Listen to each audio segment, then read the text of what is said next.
तो मुझे चुना गया है आपके लिए, आपको चुना गया है इस कथा के लिए, और ये कथा सुनने का जो अवसर आपको मिला है, ये बहुत जन्मों के पुण्यों का फल आज प्राप्त हो रहा है। क्यों? क्योंकि यहां जितनी देर हम बोलेंगे उतनी देर में से एक सूत्र तो ऐसा होगा ही नहीं कि जो कोई लेके ना जाए। कोई ऐसी बात आप आज जरूर सीख के जाएंगे जो जीवन भर काम आने वाली है, वो सिखवाने के लिए ही पूरी कथा हो रही है।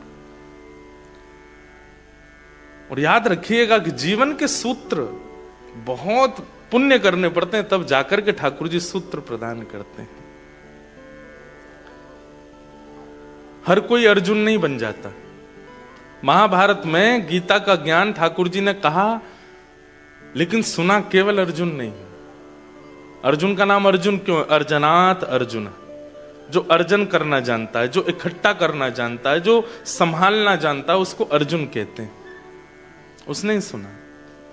और जब भीष्म पितामह ये युधिष्ठिर को बाद में शोक हुआ, जैसा अर्जुन को पहले शोक हुआ ऐसा ही युधिष्ठिर को बाद में शोक हुआ, ठाकुर जी ने फिर गीता नहीं सुनाई। ठाकुर जी बोले हम पे यही काम है, बस पहले एक को सुनाई, अब दूसरे भैया को शोक हुआ, अब इसको सुनाओ, फिर तीसरा आएगा उठ के मैंने नहीं सुनी, मुझे सुनाओ। सोचिए ज्ञान कितना मूल्यवान, ठाकुर जी ने एक ही बार दिया, दोबारा नहीं दिया। लेकिन युधिष्ठिर की स्थिति जब बहुत बिगड़ गई, तब ठाकुर जी बोले ठीक है, तो तुम्हारा ज्ञान, तुम्हारा जो अंधकार है हृदय का, वो दूर तो रणभूमि में पड़ा हुआ मेरा भीष्म पितामह दूर करेगा। चलो आज भीष्म स्तुति सुनाते हैं आपको। बहुत सुंदर है। बहुत साल हो गए मुझे कहे हुए भी। सोच के तो हम आए थे कि कल जो ब्रिस्बेन में कथा हुई थी ना, तो वहां हमने 4 भक्तों के लक्षण बोले थे, उनमें से निर्गुण के ऊपर आज बोलेंगे। लेकिन अभी भीष्म पितामह की भाव छू रहे हैं हृदय को, तो भीष्म स्तुति सुनाते हैं। सुनिएगा। महाभारत का युद्ध विश्राम हो गया। युधिष्ठिर अब राजा बन गया है। पांडव सब बड़े प्रसन्न हैं और ठाकुर जी द्वारिका जाने के लिए तैयार हैं। बहुत दिन हो गए, अब सब हो गया, सब समेटवा दिया, महाभारत का युद्ध जितवा दिया। अब ठाकुर जी बोले अब हमारी जाने की बारी है, अब हमें जान दो। लेकिन जैसे ही ठाकुर जी रथ में बैठे तो पहले कुंती रोई, फिर कुंती ने स्तुति गाई, उत्तरा के गर्भ के बालक की रक्षा की, वो विषय बड़ा है। लेकिन अब तीसरी बार ठाकुर जी का रथ रुका है। पहले 2 बार रुक चुका है द्वारिका जाने से पहले, अब तीसरी बार रथ क्यों रुका? बोले युधिष्ठिर रो रहा है। तो भगवान ने युधिष्ठिर से पूछा, युधिष्ठिर जी आप क्यों रो रहे हैं? आपके दुख का कारण क्या है? तब युधिष्ठिर जी महाराज कहते हैं कि बाल द्विज स्वेहन मित्र पित्र भ्रात्र गुरुद्वह नमेश्यान मोक्षो यापि वर्षायुतायुतै। बहुत ध्यान से सुनना। मेरा एक प्रकार से श्रीमद् भागवत में सबसे प्रिय प्रसंग है ये। सबसे पहले जो मुझे रुचि आती थी कहने में कथा में, वो इसी प्रसंग को आती थी। तो बहुत कह लिया तो फिर कथाओं में धीरे धीरे इस प्रसंग को कहना कम किया, लेकिन आज आप सबके बीच फिर इच्छा हो रही है तो सुना रहे हैं। युधिष्ठिर बोले नाथ, मुझे नरक जाने से कोई नहीं रोक सकता। भगवान बोले क्यों? युधिष्ठिर बोले मैंने कितने बालकों को अनाथ कर दिया, मैंने कितनी माताओं को विधवा कर दिया, मैंने अपनों को मार दिया। अरे अगर दुर्योधन राजी था युद्ध करने के लिए तो मुझे पीछे हट जाना चाहिए था, मुझे स्टेप बैक कर लेना चाहिए था कि भाई ठीक है युद्ध हम नहीं करेंगे, हम वन में रहना मंजूर है, हम दर दर भटकते रहेंगे, लेकिन हस्तिनापुर के लिए युद्ध नहीं करेंगे। मुझे पीछे हट जाना चाहिए था। मैं भी आगे क्यों आया? मैंने युद्ध क्यों किया? कितनों को मार दिया हम लोगों ने। अब मुझे नरक जाने से कोई नहीं रोकेगा। बंधुओं देखो, मां अगर पास में है फिर भी बालक रो रहा है तो कारण क्या है? कि निश्चित है कि बालक को कोई पीड़ा है। या तो पेट में दर्द है, भूख लगी है, या कहीं उसको दिक्कत है इसीलिए रो रहा है। लेकिन मां पास है, पीड़ा भी कोई नहीं है, दर्द भी कोई नहीं है, पेट भी भरा हुआ है, फिर भी बालक रो रहा है। इसके पीछे कारण क्या हो सकता है? कई बार माताएं बहुत ज्यादा श्रृंगार कर लेती हैं तो बालक पहचानते नहीं उनको। कई बार ऐसा होता है। हमारे घर में एक बार शादी थी तो एक हमारी बहन दूर की, उनका बेटा वो मुझे देखे, तुम थोड़ी देर इसको संभालो, और मैं तो संभालता रहा उसको थोड़ी देर बाद वो जब निकली तो मैं ही नहीं पहचान पाया। बाल उन्होंने विचित्र कर लिए, आंखें नाक सब विचित्र सी। लाओ इसको दो। अब वो जैसे उनकी गोद में गया तो वो ऐसे देखे और फिर मेरी ओर देख करके रोए। मैंने कहा तुमको ही नहीं पहचान पा रहा है। अब ये बात तो हंसने की है, लेकिन यहां पर यही हुआ है। युधिष्ठिर भूखा नहीं है। क्यों? हस्तिनापुर का राजा बन गया। अरे राजा कोई भूखा होता है? भूखा मतलब अतृप्ति। युधिष्ठिर को कोई अतृप्ति नहीं है, तृप्त है वो। युधिष्ठिर के पास कोई कमी नहीं है इस वक्त, फिर भी उसके रोने का कारण क्या? और मां सामने खड़ी, मां यानी कि भगवान, पोषक सामने खड़ा है, फिर भी युधिष्ठिर रो रहा है। इसका मतलब क्या है? वो ठाकुर जी के रूप को पहचान नहीं पाया है, उसको ठाकुर जी पे विश्वास नहीं है। नहीं तो साथ में भगवान खड़े हैं, कोई व्यक्ति कैसे कह सकता है कि मैं नरक जाऊंगा? अरे हम लोग तिलक लगा लेते हैं, कथा सुन लेते हैं, एक आध बार तीर्थ यात्रा कर आते हैं तो हम लोग तृप्त हो जाते हैं, गंगा स्नान कर लिया तो अब तो मुक्ति है हमारी निश्चित। हम इतने से ही विश्वास कर लेते हैं मुक्ति का, और वहां बगल में भगवान खड़े हैं फिर भी युधिष्ठिर कह रहा है कि मैं नरक जाऊंगा। इसका मतलब क्या है? उसको ठाकुर जी पर विश्वास नहीं है। बंधुओं, एक बात हमारी लिख लीजिएगा, भक्ति का जो आधार है ना, आधार बोले तो नींव, जो इंफ्रास्ट्रक्चर पूरा तैयार होता है, उसकी जो नींव होती है, अगर वो मजबूत हो तो कितनी भी मल्टी स्टोरी बिल्डिंग बनी हो गिरेगी नहीं। लेकिन नींव ही कमजोर है तो सब धराशायी हो जाएगा। भक्ति आप कितनी भी कर लो, नाम जप आप कितना भी कर लो, एकादशी व्रत कितने भी कर लो, तीर्थ यात्राएं कितनी भी कर लो, लेकिन आपकी नींव, भक्ति की नींव क्या है? विश्वास यदि डगमगाया हुआ है तो आप कितना भी कुछ कर लो, कोई फायदा नहीं है। एक भाव में गाता हूं, जिसको तेरा भरोसा, जिसको तेरा सहारा, जिसको तेरा भरोसा, जिसको तेरा सहारा, जिसको तेरा भरोसा, जिसको तेरा सहारा, जिसको तेरा भरोसा, जिसको तेरा सहारा, मझधार क्या करेगा, मझधार ही किनारा, मझधार क्या करेगा, मझधार ही किनारा,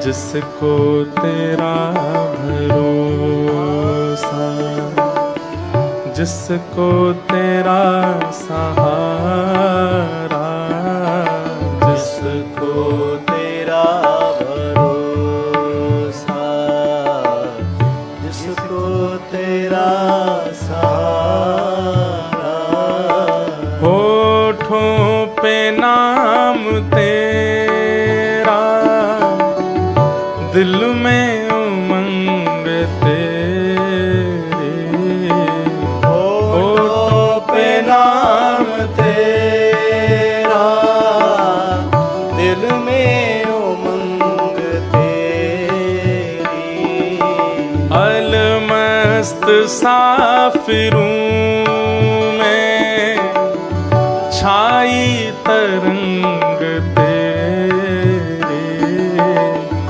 अलमस्त साफिरों में छाई तरंग तेरी। तैयार तू है हर दम जब भी तुझे पुकारा। तैयार तू है हर दम जब भी तुझे पुकारा। जिसको तेरा भरोसा, जिसको तेरा सहारा, जिसको तेरा भरोसा। भरोसा, विश्वास, ये नहीं है बाकी आप चाहे जो कुछ भी कर लो भक्ति में कोई फायदा नहीं है, लेकिन विश्वास है तो आपके द्वारा की गई तनिक भाव भी ठाकुर जी को स्वीकार। और केवल ठाकुर जी के लिए नहीं, आपके जीवन के संबंधों में भी, चाहे वो पति पत्नी का हो, चाहे वो माता पिता पुत्र का हो, चाहे वो मित्रों का हो, चाहे वो सखत्व का हो, कोई भी संबंध विश्वास पर ही टिकता है। और अगर विश्वास नहीं है तो फिर उस संबंध की कोई वैल्यू नहीं है। भगवान जब युधिष्ठिर रोया, युधिष्ठिर का शोक सुना, तब तक ठाकुर जी को बिल्कुल पीड़ा नहीं हुई। जब युधिष्ठिर ने कहा मैं नरक जाऊंगा, ठाकुर जी बोले मैं द्वारिका छोड़ के यहां खड़ा हूं। जगत नियंता जगदाधार परमात्मा जिसके अधीन पूरा विश्व है, जिसकी ब्रगुटी पर पूरा विश्व नृत्य करता है, वो तेरे सामने खड़ा और तू कह रहा है तू नरक जाएगा। ये बोले नहीं, ठाकुर जी मन में सोचे और मन में विचार किया कि इसको विश्वास नहीं है, और विश्वास नहीं है इसलिए मैं कुछ प्रवचन करूं उससे इसका कल्याण होने वाला नहीं है। अर्जुन को विश्वास था, क्योंकि गीता में अर्जुन कहता है करिष्ये वचनम तव, आप जो कहोगे, जैसे कहोगे, जब कहोगे, मैं तैयार हूं करने को। भगवान बोले देख ले तैयार है? बोले हाँ बिल्कुल तैयार हूं। तो ठीक है, आप परीक्षा लेके देख लो। ठाकुर जी बोले ऐसे बोल के परीक्षा नहीं, ये तो समय आएगा तब लूंगा मैं। और एक दिन हुआ, भगवान ने अर्जुन का रथ हाँक रहे थे, अचानक से घोड़े रुक गए। तो अर्जुन ने पूछा ये घोड़े आगे क्यों नहीं बढ़ रहे हैं? आगे से बाणों की बौछार आ रही है। केशव मेरे रथ को आगे ले जाओ, मेरे रथ को बचाओ, देखो ये बाण मुझे छन्नी कर देंगे। ठाकुर जी बोले तेरा रथ आगे नहीं बढ़ेगा। क्यों? बोले तेरे घोड़े प्यासे हैं और ये बार बार अपनी टांगे उछाल रहे हैं, आगे नहीं बढ़ रहे हैं। अर्जुन बोले तो अब क्या करें? बोले इनको पानी पिलाना पड़ेगा। बोले अब युद्ध मैदान के बीच में पानी कैसे पिलाऊं? बोले एक तरीका है। बोले क्या? तेरा गांडीव धनुष जो ना, इसमें इतनी शक्ति है कि इसमें अगर बाण भेदन करके पृथ्वी में दागे जाएं तो शायद 2, 4, 10 बाणों में जल का स्रोत आ जाएगा, और जल निकल के आ जाए, वही जल इन घोड़ों को पिला दो तो ये पी लेंगे, दोबारा इनको रथ में जोत करके और चल देंगे आगे। अर्जुन ने कहा एक बार मेरी तरफ देखना, आप बीच युद्ध मैदान में आप ये बात करने को कह रहे हो? बोले तो और क्या करें, पीछे जा नहीं सकते, इधर जा नहीं सकते, आगे जाएंगे तो मारे जाएंगे। अब यही है एक तरीका, नहीं तो खड़े रहो। ठाकुर जी ने तो हाथ से सारी लगाम छोड़ दी, बैठ गए। बोले अब तू देख ले क्या करना है। अर्जुन बोला केशव क्या करना है, आप आज्ञा करो। बोले नीचे उतरो, बाण चलाओ, पानी का स्रोत निकालो, घोड़ों को खोलो, पानी पिलाओ, दोबारा घोड़े लगा के बैठ जाओ। अर्जुन ने दूसरी बार सोचा नहीं, जबकि मोस्ट वांटेड पूरे महाभारत युद्ध में हर विपक्षी योद्धा की एक ही चाह थी, अर्जुन को मैं मारूंगा। युधिष्ठिर को तू मार लियो, भीम को तू मार लियो, नकुल सहदेव तेरे चल बट में आ जाएंगे, अर्जुन तो मैं ही मारूंगा। और ये बात एक नहीं हर आदमी कहता था। बोले नहीं नहीं अर्जुन को तो मैं मारूंगा। तीसरा नहीं नहीं अर्जुन तो मेरा है। वो अर्जुन जो सबका केंद्र बिंदु है, ठाकुर जी कहते हैं यही है, अब तो और कुछ तरीका नहीं है। तो अर्जुन ने भी दूसरी बार सोचा नहीं, तुरंत कूद पड़ा नीचे रथ से। जैसे ही बाण निकाल करके धनुष पर दाग करके पृथ्वी में भेदन करने लगा, जल का स्रोत निकाला, घोड़े खोल करके जल पिलाने लगा। इतने में ही ठाकुर जी समझ गए अब अर्जुन तुझे कोई नहीं रोक सकता युद्ध जीतने से, क्योंकि तेरा विश्वास अटल है मुझ पे, तू मेरी कही बात पर दूसरा विचार नहीं करता। और फिर ठाकुर जी ने उसकी रक्षा की। कैसे? जब अर्जुन घोड़ों को पानी पिला के दोबारा रथ में लगा रहा था तो अर्जुन ने विचार किया, ये कौरव सब सो गए हैं क्या? इनको दिखा नहीं कि मैं नीचे उतर आया हूं? इनको पता, एक बाण भी नहीं लगा मुझे अभी तक। घोड़े बांधते जा रहा है और पीछे मुड़कर के जैसे ही कौरवों की तरफ देखा तो सब कौरव धनुष बाण ऐसे लिए, आंख खुली, मुख खुला हुआ है और बिल्कुल जैसे मूर्तिमंत स्टैचू की तरह खड़े हैं। और सब देख अर्जुन को ही रहे हैं। अर्जुन बोला, ये कैसी लीला है? और अब जाकर के जब अर्जुन ने अपने रथ के ऊपर बैठे हुए सारथी श्री कृष्ण को देखा तो ठाकुर जी अभी तक तो द्वारिकाधीश बने बैठे थे, लेकिन अब मदन मोहन श्री वृंदावन चंद बनकर के जैसे ही खड़े हुए, ललित त्रिभंगी स्वरूप धारण किया था ठाकुर जी ने। इतने सुंदर लग रहे थे, इतने सुंदर लग रहे थे कि सारे कौरव अर्जुन को भूल गए, ठाकुर जी को देखने लगे, उनमें ही मोहित हो गए, अपनी ओर आकर्षित कर लिया सबको कि अर्जुन इतनी देर में सब काम कर ले। यह है विश्वास का प्रतिफल। हमारा विश्वास डगमगा जाता है। कभी कभी पता है लाइफ में सिचुएशन आती नहीं है, ठाकुर जी भेजते हैं। लेट्स चेक, क्या बोलते हैं उसको, quality check. Thakur ji quality check करते हैं कि देखें तो घड़ा कच्चा है कि पक्का। और जैसे ही उसमें आप पैनिक कर बैठते हो, ठाकुर जी बोले गया काम से, इसका तिलक लगाना, नाम जप करना सब व्यर्थ हो गया। विश्वास ही नहीं है इसको। विश्वास चाहे जो हो जाए बंधुओं, हम तो कह दें तो बुरा नहीं मानना, पैर अलग हो जाए शरीर से, हाथ निकल के बाहर आ जाएं, फिर भी विश्वास मत छोड़िएगा ठाकुर जी को। ये बात तो वो है जो मैं बोल सकता हूं, इससे भी कुछ और ज्यादा अनुभव करेंगे उसके बाद कि ठाकुर जी विश्वास का प्रतिफल कैसे देते हैं। गुरु के प्रति, नाम के प्रति, कथा के प्रति और ठाकुर जी के प्रति, ठाकुर जी के जनों के प्रति विश्वास करो, भरोसा। तो युधिष्ठिर को जब भगवान ने देखा कि इसका विश्वास डगमगा रहा है, ठाकुर जी बोले अब मैं इसको ज्ञान नहीं दूंगा। और जहां ठाकुर जी अपने आप को फेल समझ लेते हैं, वैसे तो वो कभी होते नहीं, लेकिन फिर भी हमारे श्री स्वामी हरदास जी महाराज का एक पद है, हे हरि मो सोना बिगाड़न को तो सोना संभारन को, मो सोना बिगाड़न को तो सोना संभारन को। हे हरि, अब देखो आज तक जितनी भी कथाएं हुई ना अभी ऑस्ट्रेलिया में, सब जगह हमारे ग्रंथ और पदों की किताब संग चल रही थी। वहां मुझे पद याद नहीं आ रहे थे, यहां सब ये भूल आए हैं तो अब सब याद आ रहे हैं। अब केलीमाल जी वहीं रखी हैं, उसमें ये पद है। आपके पास है ये वाला पद? लाओ लाओ जल्दी दो, बहुत अच्छा पद है। स्वामी श्री हरदास जी कह रहे हैं ठाकुर जी एक कंपटीशन चल रहा है, किसमें? बोले हम में और आप में। हम बिगाड़ने में पीछे नहीं हट रहे और आप संभालने में पीछे नहीं हट रहे हैं। ये कंपटीशन चल रहा है हमारा आपका। बताओ कौन जीता? बताइए लास्ट में कौन जीता? हम आपसे पूछ रहे कौन जीता? कौन जीते? ठाकुर जी?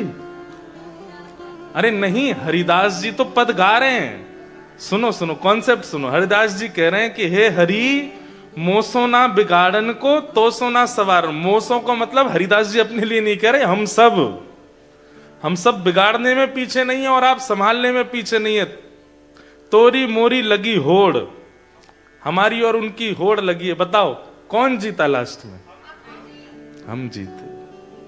ठाकुर जी हार गए, हम बिगाड़ने में ठाकुर जी से आगे निकल गए। ठाकुर जी बेचारे सिर पर हाथ धर के बैठे, राम राम कितना बिगाड़ते हैं। हमारे भारत में सुनो, ठाकुर जी ने सही में हाथ खड़े कर दिए, सरेंडर कर दिया हमारे आगे। क्यों? पत्नी पति को मार के डिब्बे में डाल देती है। विवाह के बाद घूमने गए, वहां पे मर्डर करवा देती है पैसे दे करके। अभी ऑस्ट्रेलिया में ही खबर सुनने में आई, मेरा तो विश्वास ही उठ गया है। एक पिता ने अपनी बेटी को मार दिया। क्यों? क्योंकि बेटी टेनिस की अच्छी प्लेयर थी। भैया हम आपसे एक बात निवेदन करना चाह रहे हैं, जितना जीवन बचा है ना, नाम जप करके यहां से भग लो, इस संसार में दोबारा आना नहीं है। ये बहुत, इससे भी ज्यादा वर्स्ट होता चला जाएगा। आप सब तो ऑस्ट्रेलिया में रहते हैं, हम तो वैष्णवों के बीच में रहते हैं, इसलिए हमें ज्यादा पता नहीं लोग क्या क्या खा लेते हैं, क्या क्या विचार कर लेते हैं, कैसे कैसे संबंधों में रहते हैं, कैसी कैसी विचारधाराएं लोगों के चित्त में प्रकट होती हैं। इसलिए भैया, अगर आप लोग इस कथा में बैठे हो तो आप भाग्यशाली हो। आज ही नियम ले लीजिए, खूब नाम जप कीजिए, खूब ठाकुर जी पे भरोसा करके, खूब भजन करके भैया निकल लो यहां से। निकल लो मतलब जीवन पूरा कर लो, जीवन पूरा करके इतना भजन करके जाना कि दोबारा आना नहीं पड़े यहां पे। भजन का यही फल है कि आना नहीं पड़ता। फिर ठाकुर जी अपने पास ही रख लें। नित्य ठाकुर जी से प्रार्थना करो, हे प्रभु मत दर्शन दो, मत आओ सामने, मत करो कुछ भी, बस ये कर देना कि प्राण निकले, पुनः नहीं आना पड़े इस धरती पे। स्वामी जी कह रहे हैं, ए हरि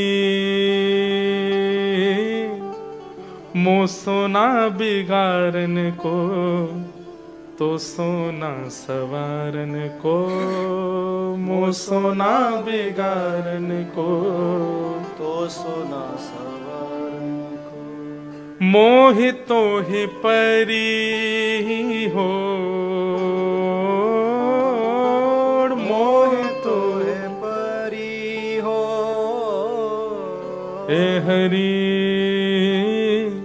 मो सोना बिगाड़न को, तो सोना सवारन को, मो सोना बिगाड़न को, तो सोना सवारन। अंत में स्वामी जी महाराज कहते हैं, कहे श्री हरिदास हम जीते हारे तुम, कहे श्री हरिदास हम जीते हारे तुम।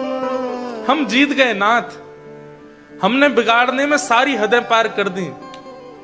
आपने बहुत संभाला, बहुत संभालने की कोशिश की हमको, लेकिन फिर भी आप हार गए, हम जीत गए, हम बिगाड़ते ही चले गए। तो ना तोड़, फिर भी तोड़ नहीं है, आपको हरा करके हम आगे निकल गए बिगाड़ने में, और हमें पता चल गया कि आप हार गए हो, तब भी हम रुक नहीं रहे, बिगाड़ते ही जा रहे हैं। ए हरि तो मो सोना बिगाड़न को, तो सोना सवारन को, मो सोना बिगाड़न को, तो सोना सवारन। युधिष्ठिर जी के चित्त में जब अविश्वास का दर्शन ठाकुर जी को हुआ, बहुत पीड़ा हुई ठाकुर जी को। बताओ, मैं यहाँ पे द्वारिका छोड़ के आप बिल्कुल छाया बन के खड़ा हूं महाभारत युद्ध में, और ये कहता है कि नरक जाएगा। ठाकुर जी कहते हैं, जहां हम हारते हैं वहां फिर हमारे भक्त ही ठिकाने लगाते हैं। अब हम नहीं ज्ञान देंगे, अब तो हमको भजने वाला कोई इसको समझाएगा, तभी इसके बात समझ में आने वाली। इसलिए आप सबके लिए, हम सबके लिए ठाकुर जी प्रवचन नहीं करते, रसिकों को प्रवचन के लिए, कथावाचकों को प्रवचन के लिए, हरिजनों को ठाकुर जी चुनते हैं कि भाई तुम ही समझाओ, मेरी बात समझ में आने वाली नहीं है, क्योंकि मेरे प्रति विश्वास में अभी कहीं कमी है। और एक बात स्पष्ट कहते हैं, अगर विश्वास प्रगाढ़ होता तो आपको समझाने ठाकुर जी ही आ जाएंगे।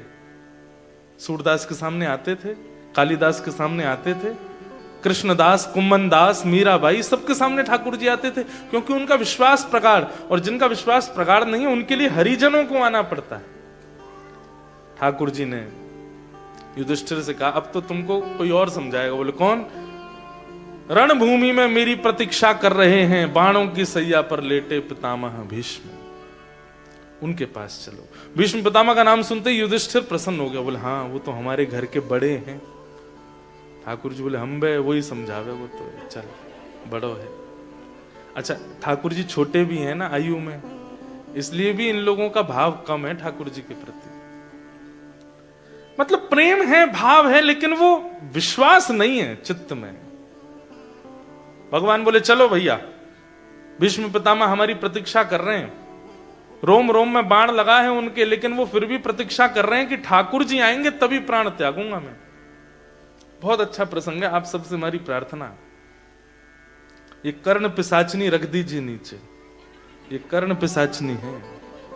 कई लोग मैंने इधर उधर देखा तो चला रहे थे, इसलिए बोल गया, इसको धर दीजिए नीचे, क्योंकि जब ठाकुर जी नहीं आए तो हमको भेजा, अब जब हमारी ही नहीं सुनोगे तो कौन आएगा, किसको भेजेंगे ठाकुर जी हैं? ये जीवन नैया पार करने वाला नहीं, इसलिए सुनिए। भगवान बोले चलिए भीष्म पितामह के पास, और भगवान युधिष्ठिर आदि पांडवों को लेकर के निकल पड़े हैं रणभूमि की ओर, जहां बाणों की सैया पर लेटे हैं पितामह भीष्म। भीष्म पितामह को एक बार बंधुओं बताएं आपको, अगर हिंदू हैं, अगर सनातनी हैं, तो जीवन में एक बार आद्योपांत महाभारत पढ़िए, सीरियल मत देखिए, सीरियल में सबने देखा है मुझे पता है, वो एक बार पढ़िए उसको। गीता प्रेस गोरखपुर की सीधी हिंदी टीका है, एक एक श्लोक का वर्णन है, देख तो आपने रखी है सीरियल्स में, अब एक बार उसको पढ़िए महाभारत को। ऐसी हमारे भारत में एक गलत अफवाह फैल गई है कि घर में महाभारत रखने से लड़ाई हो जाती है, ये महा असत्य है। महाभारत युद्ध कराता नहीं है, युद्ध विराम करता है, एक बार जरूर पढ़िए। तो निकल पड़े भगवान पांडवों को लेकर के। भीष्म पितामह को बाल्यकाल से इच्छा मृत्यु का वरदान था कि जब तक उनकी इच्छा नहीं होगी तब तक प्राण नहीं त्यागेंगे, लेकिन इच्छा मृत्यु के वरदान में उन्होंने क्या, मैंने एक बार ना कुछ अपने मित्रगण थे, मेरे सखा जन, मैं सब उनके बीच में बैठा, तो मैंने कहा एक बात बताओ, मेरा एक क्वेश्चन है आप सबसे। बोले क्या? मैंने कहा अगर आप सब लोगों को इच्छा मृत्यु का वरदान मिल जाए तो आप क्या करोगे? इच्छा मृत्यु मतलब जैसे चाहो वैसे मृत्यु को प्राप्त करो, तो आप क्या करोगे? तो किसी ने कहा मैं तो स्विट्जरलैंड में पहाड़ों की वादियां देखते देखते प्राण त्यागूंगा।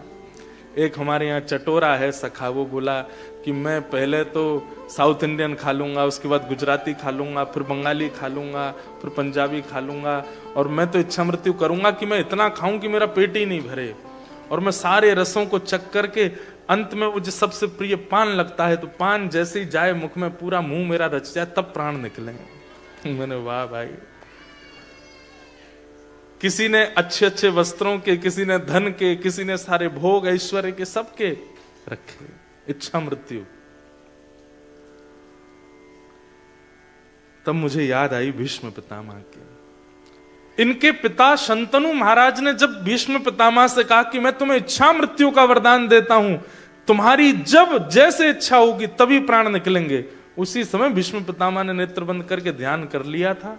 शंख चक्र गदा पद्मधारी श्रीमन नारायण मेरे सामने मंद मंद मुस्काते हुए खड़े होंगे, मैं उनके सर्वांगीण अंग का दर्शन कर रहा हूंगा, वे मेरे तन का स्पर्श कर रहे होंगे, मैं उनके मुखमंडल का दर्शन कर रहा हूंगा, उसी समय मेरे प्राण निकले, मैं ऐसी इच्छा रखता हूं। और मुझे कुछ नहीं चाहिए, मेरे पत्नी हो, बच्चे हो, परिवार हो, ये खाने की वस्तु आज कुछ नहीं, पीतांबरी कसी हो, मुखड़े पे एक हंसी हो, छवि मन में ये बसी हो, जब प्राण तन से निकले, इतना तो कहना स्वामी, जब प्राण तन से निकले। इच्छा मृत्यु भीष्म पितामह की है, और आज उस इच्छा मृत्यु को ठाकुर जी पूरा, नहीं तो पूरे शरीर में बाण लगे, भीष्म पितामह मरे नहीं अभी तक। क्यों? क्योंकि अभी इच्छा पूरी हुई नहीं है ठाकुर जी को देखने की।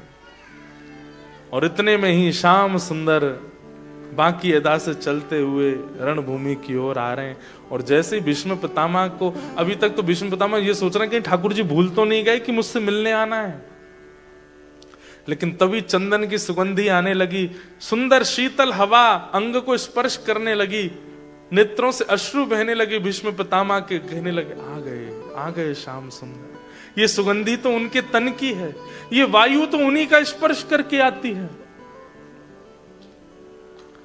और तभी अब हिल नहीं पा रहे हैं भीष्म पितामह, बाण लगे हैं, धीमे से अपनी तिरछी नजर करके देखा तो पीली पीतांबरी पहने श्री श्याम सुंदर नील वर्ण है ठाकुर जी का, चलते हुए आ रहे हैं। भैया जीवन का अंत हो तो भीष्म पितामह जैसा। आप कहोगे महाराज जी कितना खतरनाक था, रोम रोम में बाण लगे। भैया ये बाण क्या है? ये संसार के सारे भोग वस्तु, काम क्रोध लोभ ईर्षा मोह द्वेष अभिनिवेश अहंता ममता इच्छा, ये सारे बाण हैं। आपको पता नहीं है, सब लगे हुए हैं हमारे। एक मोह रूपी बाण लगता है तो बाण जहां लगता है वहां से रक्त निकलता है। ऐसे ही हमको जब बाण लगता है तो हमारे भीतर से सारे सद्गुण निकलते हैं उसी बाण के स्थान से। क्रोध रूपी बाण लगा, लोभ रूपी बाण लगा, मोह रूपी बाण लगा, एक एक करके उन छिद्रों से सारे हमारे सद्गुण निकल जाते हैं। बाल्यकाल में छोटे छोटे बच्चों को देखो, ये इतने प्रिय क्यों हैं, इतने पवित्र क्यों हैं? क्योंकि अभी काम क्रोध लोभ मोह रूपी बाणों ने इनका स्पर्श नहीं किया, हमारा कर चुके हैं। इसलिए हम पवित्र नहीं है, ये महापवित्र है। इस वजह से सो के उठते भी है ना तो भी प्यारे ही लगते हैं। हम सो के उठते हैं तो फिर हमको पवित्र होने जाना पड़ता है। नहाओ धो, दुर्गंध मिटाओ, सुंदर बनो, परफ्यूम लगाओ, बाल काढ़ो, मुंह पे प्लस्तर लगाओ तब जाकर के प्यारे लगते। बच्चों को देखो देखो, बॉकर में बैठा कितना प्यारा लग रहा है। क्यों? महापवित्र है। अभी किसी भी प्रकार का दोष जीवन में है नहीं, हम सब दोषी हैं। हाँ, लेकिन कई बड़ी उम्र के भी जब गुरु आश्रित हो जाते हैं, ऊर्ध्वपुंड लगाने लगते हैं, गुरु के नियमों में रहने लगते हैं, गुरु आश्रय के जब पालन करते हैं और उस भाव से रहने लगते हैं तो फिर उनकी पवित्रता छलकने लगती है। उनके मुखमंडल से, उनके बोलने से, उनके बैठने से, चलने से वो पवित्रता का अनुभव होने लगता है। तो बाण सबको लगे हैं, पर भीष्म पितामह जैसा अंत हमारा नहीं होता कि ठाकुर जी सामने हो। ठाकुर जी आकर के भीष्म पितामह के सामने खड़े हो गए। भीष्म पितामह बोले, मैं और क्या मांगू नाथ, आप सामने खड़े हैं, तुम सामने हो मेरे, किस बात की कमी है। तुम सामने हो मेरे, किस बात की कमी है। किसी और वस्तु की अब दरकार भी नहीं है। किसी और वस्तु की अब दरकार भी नहीं है। तेरे साथ से गुलाम अब, तेरे साथ से गुलाम हो गुलफाम हो रहा है। तेरे साथ से गुलाम गुलफाम हो रहा है। करते हो तुम कन्हैया, करते हो तुम कन्हैया, हे करते हो तुम कन्हैया, करते हो तुम कन्हैया। मेरा नाम हो रहा है, मेरा आपकी कृपा से सब काम हो रहा है। मेरा आपकी कृपा से सब काम हो रहा है। इतना ही गाना था बस, तुम सामने हो मेरे। भीष्म पितामह के सामने ठाकुर जी खड़े। उससे पहले पांडवों ने सोचा हमारा दुख दूर कर दो पहले, फिर अपना काम कर लेना भैया। तो पांडवों को पंच धर्मों का ज्ञान दिया और पहले पांडवों को डांटा भीष्म पितामह ने। आप लोग आश्चर्य करेंगे, कुछ बताया नहीं, अभी तक कोई बात नहीं हुई है। पांडवों को जैसे ही देखा भीष्म पितामह ने और युधिष्ठिर की आंखों में आंसू देख करके भीष्म पितामह सीधे उसको डांटने लगे और डांटते हुए बोले, ये आंसू अविश्वास का प्रतीक है युधिष्ठिर।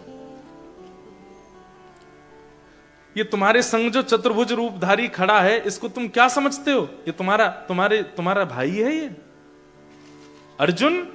तुमने इसको अपना सारथी बना लिया, तेरा सारथी है ये। ए भीम, तुम इसको शांति दूत बना करके भेजते हो हस्तिनापुर, तुम्हारा शांति दूत है ये? जाते जाते बता के जा रहा हूं, कान खोल करके सुन लो, कौन है ये? ए सवई भगवान साक्षात दद्यो नारायण पुमान। पूरे ब्रह्मांड का नायक साक्षात नारायण भगवान है ये। इनको तुम अपना भाई समझते हो, इनको तुम अपना सारथी समझते हो, इनको तुम अपना शांति दूत बना के भेजते हो, और इनके रहते हुए तुम्हारे अंदर अविश्वास है, ये तुम्हारा दुर्भाग्य है। ठाकुर जी, आपको तो कौरवों का पक्ष लेना चाहिए था। हमारी तरफ आते तो हम आपके प्रति विश्वास प्रकट करके दिखाते। भगवान बोले, मुझे आने में कोई दिक्कत नहीं थी, पर जहां नारी का सम्मान नहीं होता ना, वहां भीष्म पितामह जैसे लाख खड़े हों, मैं उस स्थान को नहीं चुनता।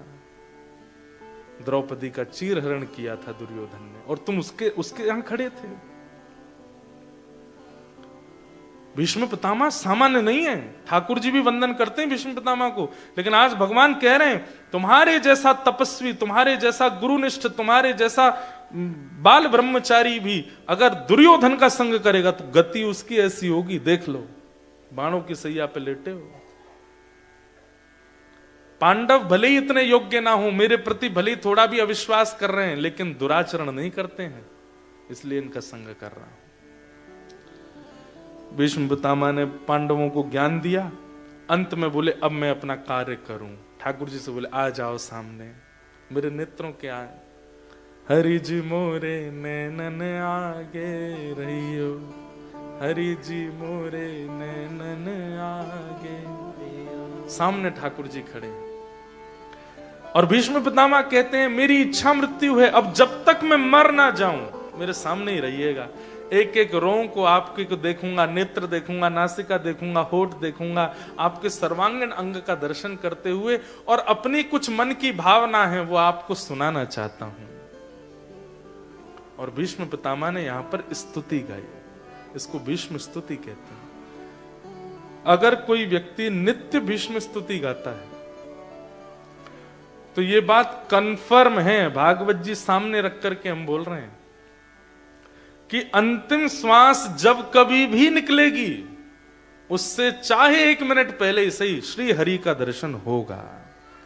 हरि के दर्शन के बाद ही प्राण निकलेंगे।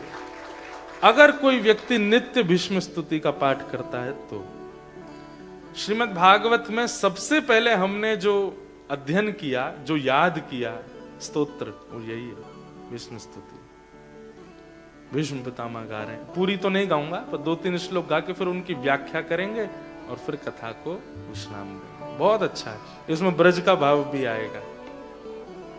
श्री भीष्म वाच इतमतिरूपकल्पिता वितृष्णा भगवत सात्वत पुंगवे विभुम्ने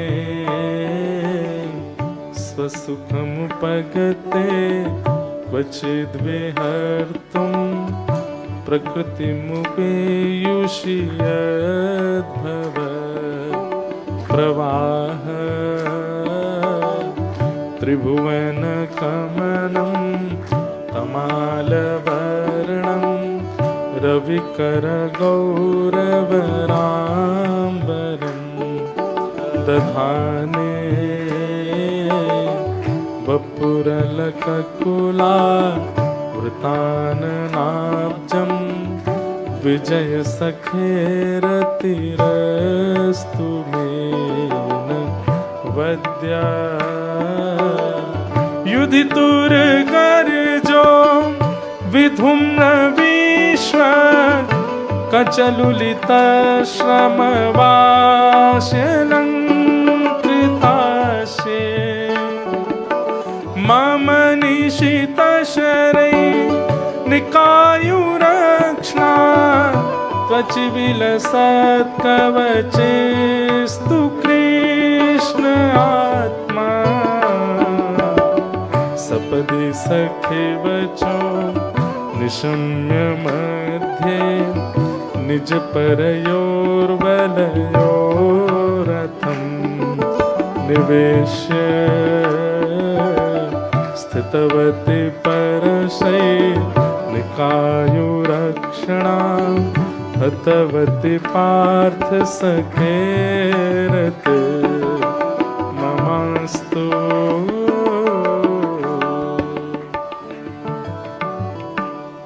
अब सब लोग बिल्कुल ध्यान से सुनना। इतनी अच्छी स्तुति है विष्णु पितामह की। व्यक्ति का कहते हैं ना कि अंत भला तो सब भला। जीवन में फिर चाहे जो किया हो सब भुला देते हैं ठाकुर जी। और भीष्म पितामह का जो अंतिम स्तुति है ना, इसने ठाकुर जी का जैसे मानो जैसे चित्त हरण कर लिया हो। भीष्म पितामह कहते हैं, हे नाथ, मैं जाते जाते एक अपना अधूरा कार्य मेरा रह गया है, उसको पूरा करना चाहता हूं। सब लोग इधर देखो, ध्यान से सुनो। भगवान कहते हैं, क्या है तुम्हारा अधूरा कार्य? तो भीष्म पितामह कहते हैं, एक मेरी कुंवारी बेटी है, उसका मुझे ब्याह करना है। और पिता बिना बच्चों को सेटल किए अगर चला जाए तो वो पिता बड़ा, उसकी आत्मा बड़ी दुख पाती है कि मैं अपने बच्चों को भी सुखद करके नहीं गया। हे नाथ, मैं प्राण त्यागने से पूर्व अपना एक अधूरा काम कर जाऊं, बस अपनी बेटी का एक अच्छे वर के साथ ब्याह कर दूं। आप लोगों को आश्चर्यजनक नहीं लगी ये बात? भीष्म पितामह ब्रह्मचारी है, उनकी पुत्री है ही नहीं, लेकिन वो पुत्री संबोधन कर रहे हैं। ठाकुर जी पहले स्तब्ध होकर, ए भीष्म पितामह, तुम्हारे ब्रह्मचर्यत्व की दाग देते हैं सब लोग, और ये कहीं और तुम्हारा चल रहा था क्या? ये घर वाली बाहर वाली वाला चक्कर था क्या कि घर में तो तुम ब्रह्मचारी बने घूम रहे थे और बाहर कहीं तुमने ब्याह कर लिया, वहां तुम्हारे संतान आदि हो गई और तुम हमको बोल के जा रहे हो उसका ब्याह कर दो। भीष्म पितामह मुस्कुराने लगे, बोले कितने कितने सीधे हैं ना आप, कुछ पता ही नहीं है जैसे आपको। बोले फिर भी इसको थोड़ा डिस्क्राइब करो, क्या बात है? तो भीष्म पितामह कहते हैं, हे नाथ, आपने जीवात्मा को एक बेटी सबको दी है बिना ब्याह के, और उस बेटी का नाम है मति। ये मति हमारी बेटी है, ये जो कहती है हम वही करते हैं।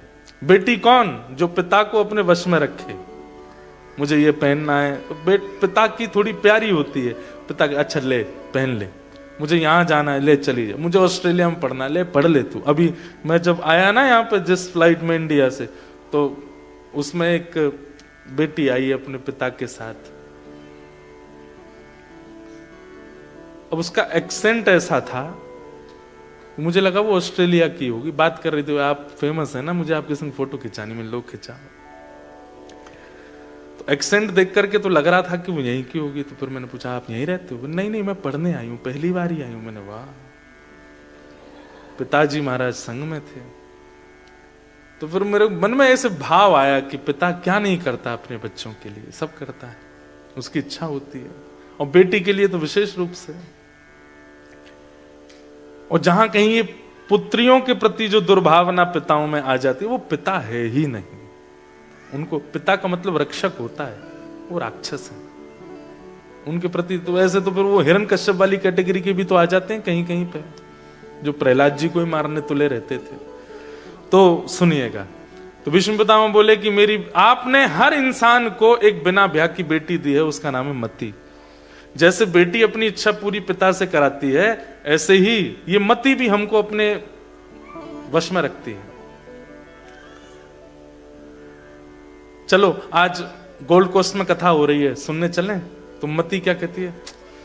वर्किंग डे है, दिन भर काम करके आए, क्या करना चाहिए? चाय पियो, बढ़िया पड़े रहो बिस्तर में, क्या करना है, क्यों जाना है?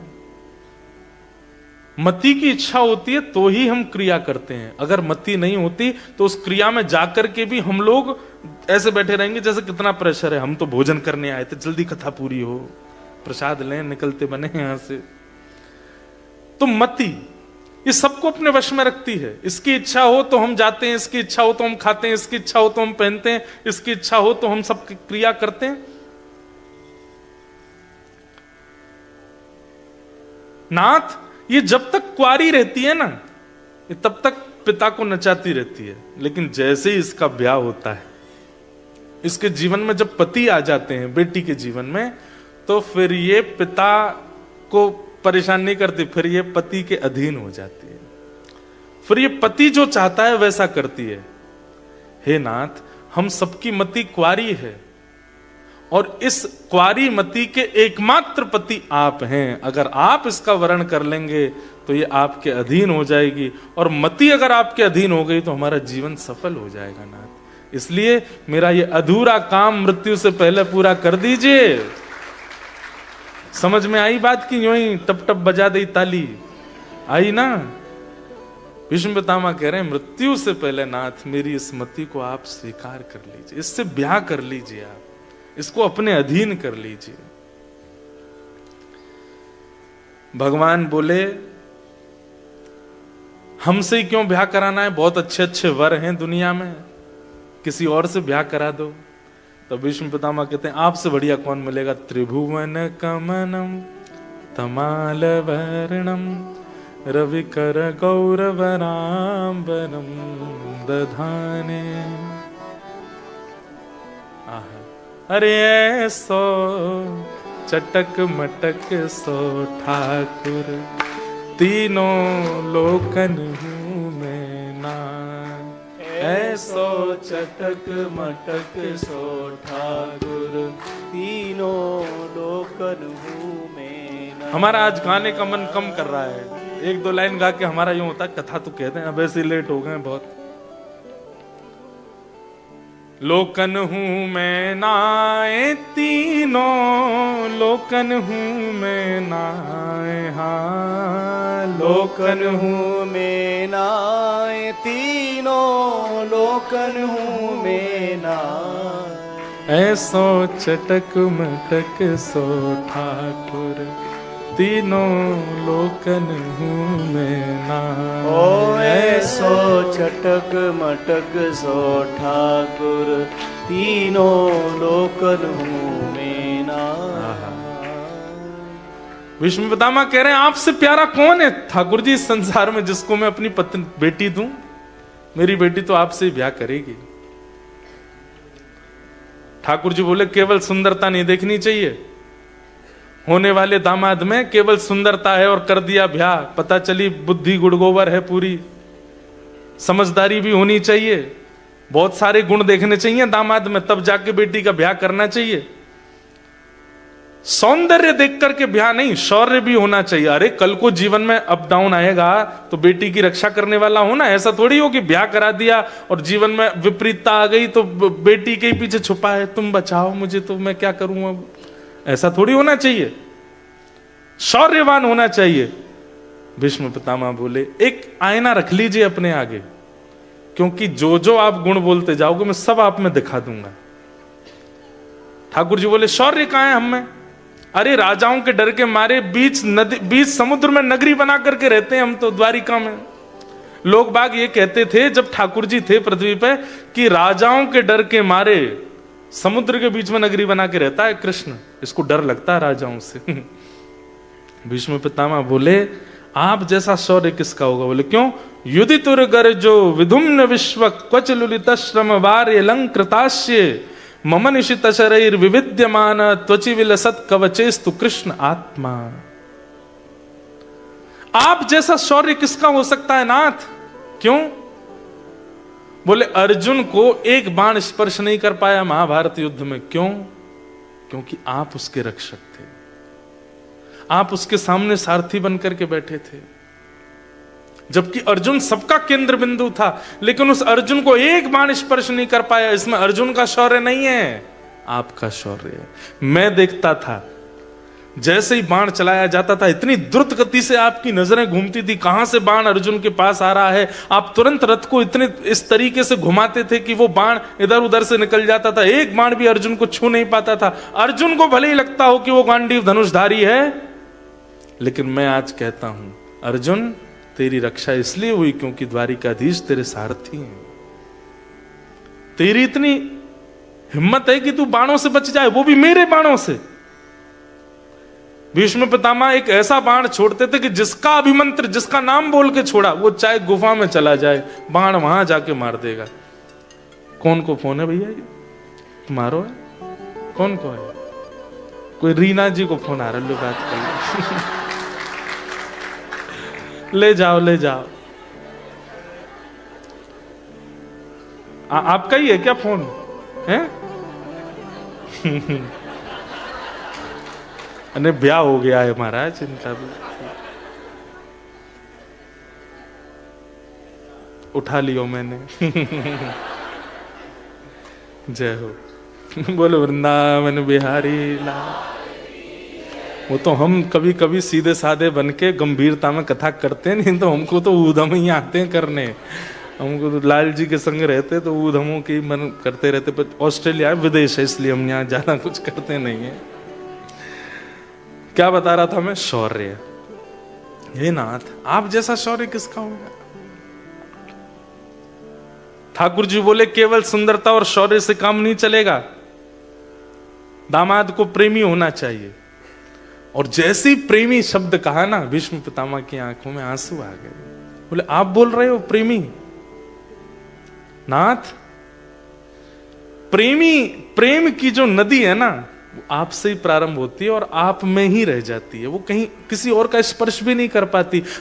हम दुनिया के लोग तो नाटक करते हैं प्रेम का, हमको प्रेम आता है। प्रेम तो केवल आपका है। और भगवान का प्रेम कैसा है? भीष्म पितामह कहते हैं, स्वनिगमम अपहाय मत प्रतिज्ञा मृतमधिकर्तुम बप्लुतो रथस्थ धृतरथ चरणो भयाशलद्गु हरिरिवहन्तुमिभं गतोत्तरीय। आपका प्रेम कैसा है नाथ? महाभारत का युद्ध जब निश्चित हुआ था, तब दुर्योधन और अर्जुन दोनों द्वारिका गए थे। एक कौरवों का मुखिया और एक पांडवों का मुखिया। और दोनों ने जाकर के श्री कृष्ण से कहा कि भगवान, अब महाभारत युद्ध होने वाला है, आप बताइए आप किस पक्ष में? अर्जुन ने नहीं बोला, दुर्योधन बोला, किस पक्ष में रहोगे? ठाकुर जी बोले, भैया हम कोई पक्ष नहीं बांट सकते, तुम दोनों हमारे भैया हो, एक पक्ष कैसे बताते? नहीं नहीं, एक पक्ष तो आपको बताना पड़ेगा। किस तरफ रहोगे? कौरवों की तरफ कि पांडवों की तरफ? ठाकुर जी बोले, हम तुम पे ही निर्णय छोड़ देते हैं। एक तरफ अकेला मैं, वो भी निशस्त्र रहूंगा, शस्त्र नहीं धारण करूंगा, और दूसरी तरफ मेरी सेना सशस्त्र रहेगी। अब तुम दोनों आपस में विचार कर लो, जिसको जिसकी जरूरत हो वो सोच लो। देखो कैसे कितने चतुर हैं ठाकुर जी। ऐसे कोई बंटवारा करता है? अरे भाई, जब थाली में कोई सामग्री आती है तो उसको बराबर दिया जाता है ना, ले ये तेरा, ये मेरा, ये। ऐसे कौन बंटवारा कर? क्या कह रहे हैं ठाकुर जी? ठाकुर जी कह रहे हैं सब्जी सब्जी सब तुम्हारी, रोटी केवल मेरी। सामने वाला ये सोच करके खुश हो गया, अरे कम से कम 10 कटोरी सब्जियां तो हैं, रोटी नहीं है तो क्या हो गया। लेकिन बात तो यही है कि पेट तो रोटी से ही भरता है, सब्जियों से नहीं भरता। ठाकुर जी ने यही किया, 10 प्रकार की सब्जी एक तरफ कर दी और रोटी एक तरफ कर दी। बोलो अब इन दोनों में तुम बांट लो। मैं अकेला एक तरफ रहूंगा, शस्त्र नहीं उठाऊंगा, और दूसरी तरफ मेरी पूरी सेना रहेगी, सशस्त्र रहेगी। थोड़ी देर बाद दुर्योधन बोला, जय जय,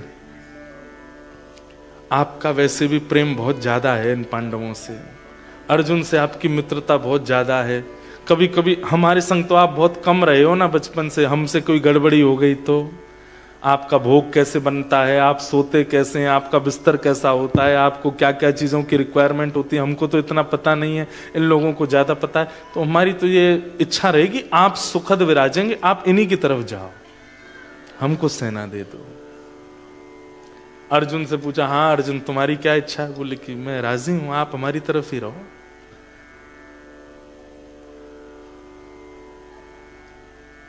क्वालिटी छोड़ दी, क्वांटिटी पकड़ ली।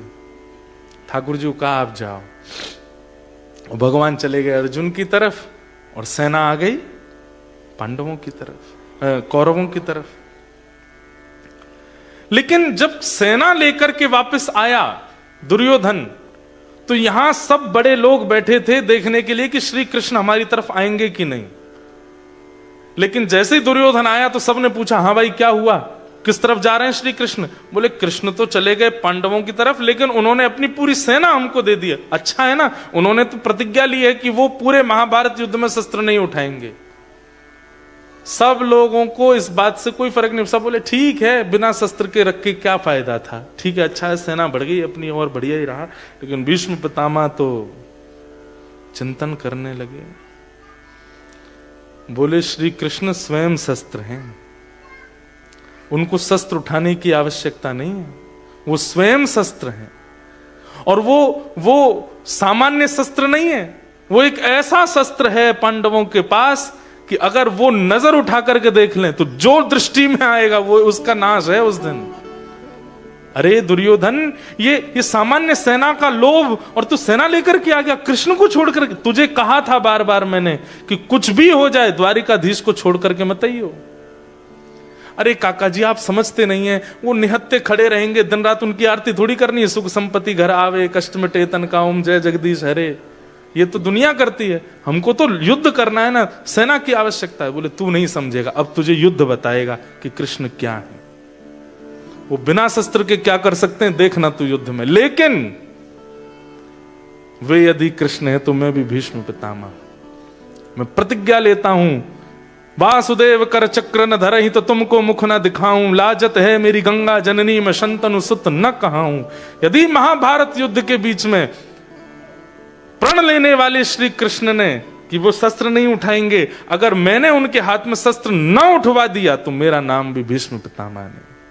अब देखता हूं कौन जीतता है। भीष्म पितामह ने प्रतिज्ञा ले ली। महाभारत युद्ध प्रारंभ हुआ। एक दिन दुर्योधन थोड़ा परेशान हो गया तो चिढ़ करके थोड़ा बोला भीष्म पितामह से कि आप रहते हमारी तरफ हैं लेकिन भला चाहते पांडवों का हैं। दुर्योधन की ये बात बहुत बुरी लगी भीष्म पितामह। ऐसा क्यों बोलता? बोले हम मरते जा रहे हैं, आप कुछ कर ही नहीं रहे हो। भीष्म पितामह बोले ठीक है, पूरी सेना मर जाए लेकिन राजा ना मरे तो भी युद्ध राजा के पक्ष में ही होता है। बोले हाँ, अपनी पत्नी को मेरे पास भेज देना, उसको अखंड सौभाग्यवती का आशीर्वाद दे दूंगा, तू अमर हो जाएगा, फिर तेरे को कोई मार ही नहीं पाएगा, तो फिर युद्ध कौन जीतेगा? एक दिन हार करके पांडवों को ही घुटने टेकने पड़ेंगे, यही हो सकता है। दुर्योधन बोला बस यही मैं चाह रहा था कि आप ऐसा कुछ कर दो, अब हो जाएगा काम। बात तो हुई दुर्योधन और भीष्म पितामह के बीच, लेकिन कान सुन रहे थे श्री कृष्ण के।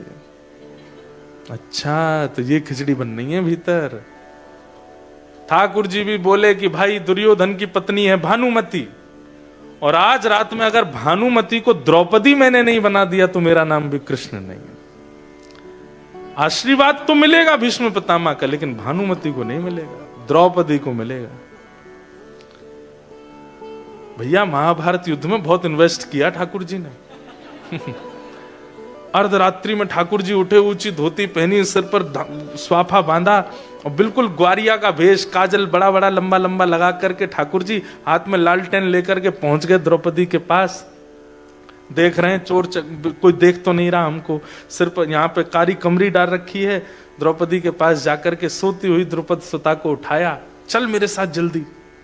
द्रौपदी बोली कहाँ जाना है? बोले भीष्म पितामह का आशीर्वाद लेना है। बोले दिन में ले लेंगे, रात में क्यों जाना है?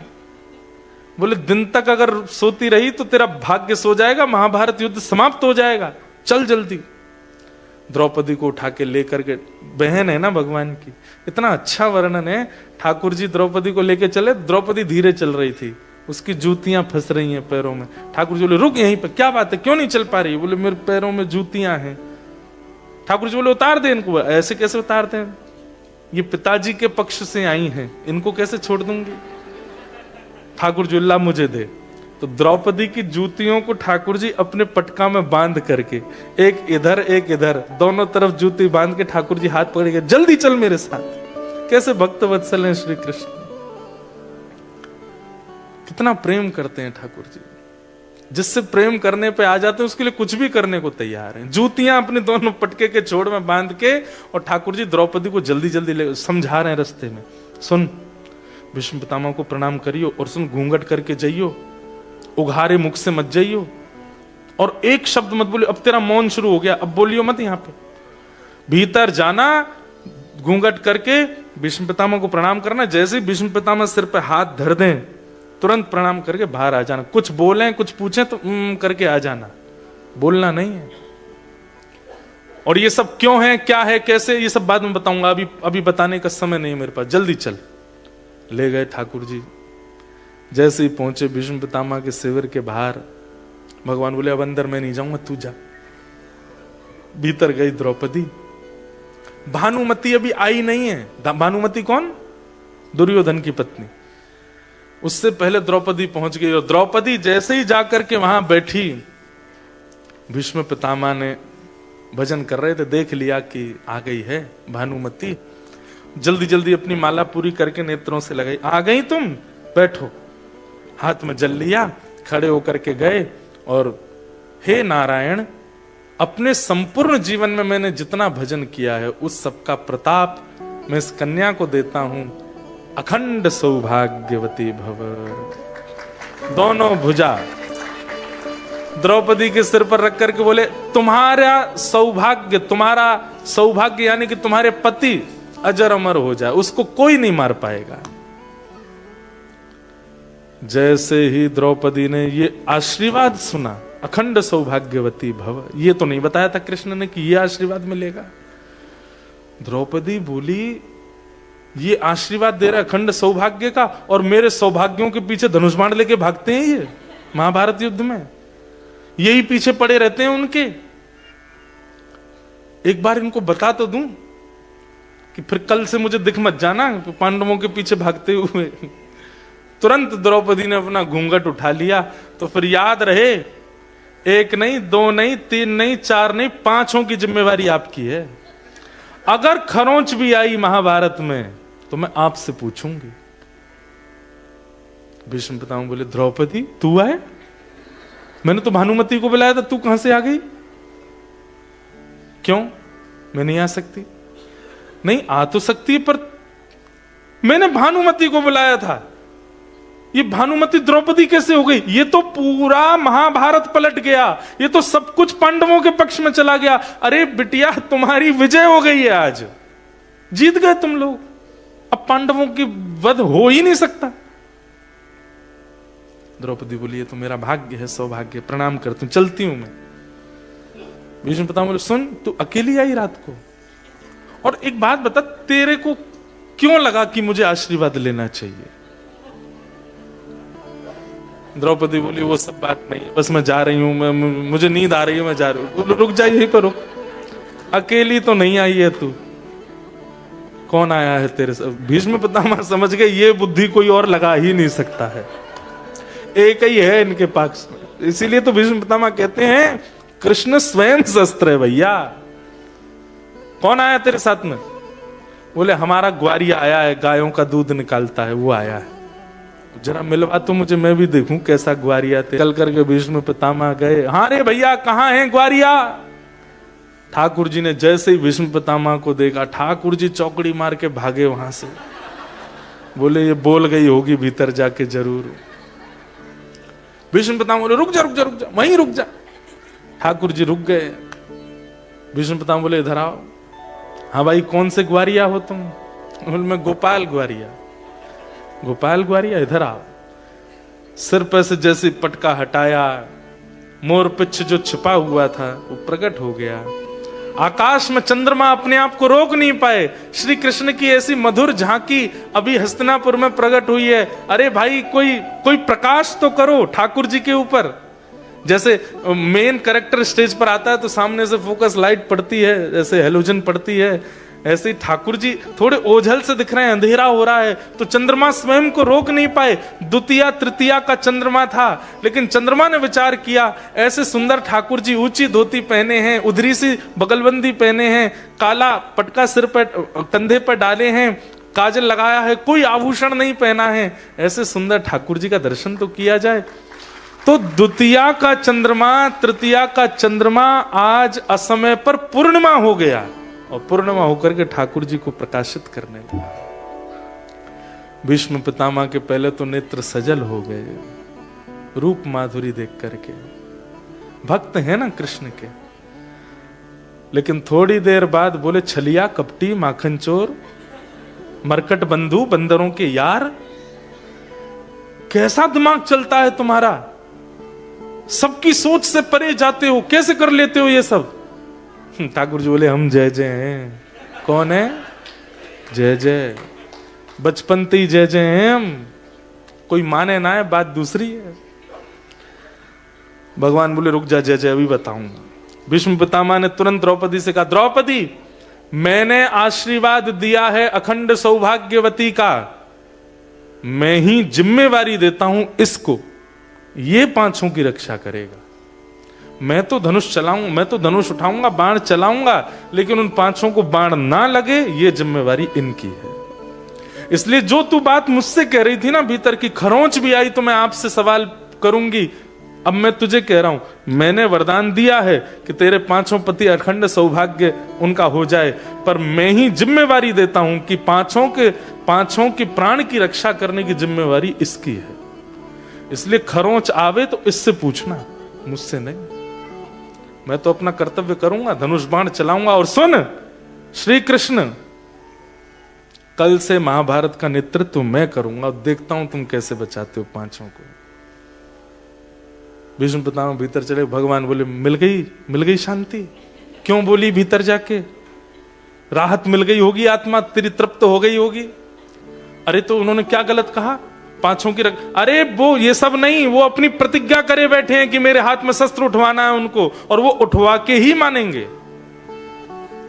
अब कल से मेरी चिंता और बढ़ गई। मैं तो सोच रहा था अब तान दुपट्टा सोऊंगा, द्रौपदी को आशीर्वाद मिल जाएगा, मुझे कुछ करने की आवश्यकता नहीं, लेकिन तूने तो मेरी और जिम्मेवारी बढ़वा दी।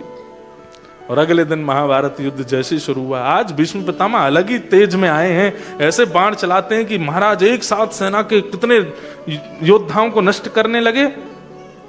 तभी भीष्म पितामह ने केंद्र बिंदु रखा अर्जुन को, और एक ऐसा बाण अभिमंत्रित किया जिस बाण में से 1000 बाण प्रकट होते हैं, चाहे जितनी गति से अपने रथ को भगा ले, एक बाण तो लगे ही जाएगा।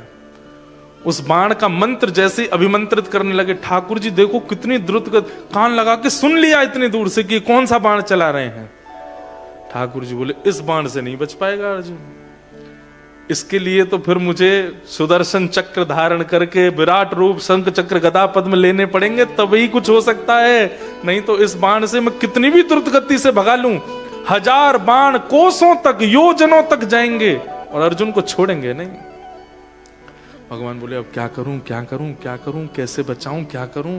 तभी देखा एक रथ का टूटा हुआ चक्का पड़ा था। बोले, ये चक्का फेंक करके भीष्म पितामह के इस मंत्र को खंडित करूं, तभी ये युद्ध यहां, ये बात यहां रुक सकती है।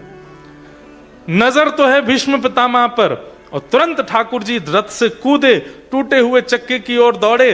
2 बार तो हाथ में केवल रेत आई, क्योंकि भीष्म पितामह की ओर देख रहे थे कि बाण चला ना दें। 2 बार तो हाथ में केवल धूल ही पड़ी। तीसरे प्रयास में जैसे ही रथ का चक्का हाथ में आया, ठाकुर जी का मानो विराट रूप वहीं प्रकट हो गया, और रथांग पाने बनकर के ठाकुर जी जैसे ही दौड़े हैं, भीष्म पितामह ने देख लिया कि चक्र उठा लिया है, तुरंत अपने धनुष बाण नीचे धर दिए, ताली बजाने लगे, वाह वाह वाह वाह वाह, जय हो जय हो जय हो, प्रतिज्ञाधारी की जय हो। ये प्रतिज्ञा कर रहे थे, आप कहो मैं शस्त्र बिन भूमि हरहूं सब भार।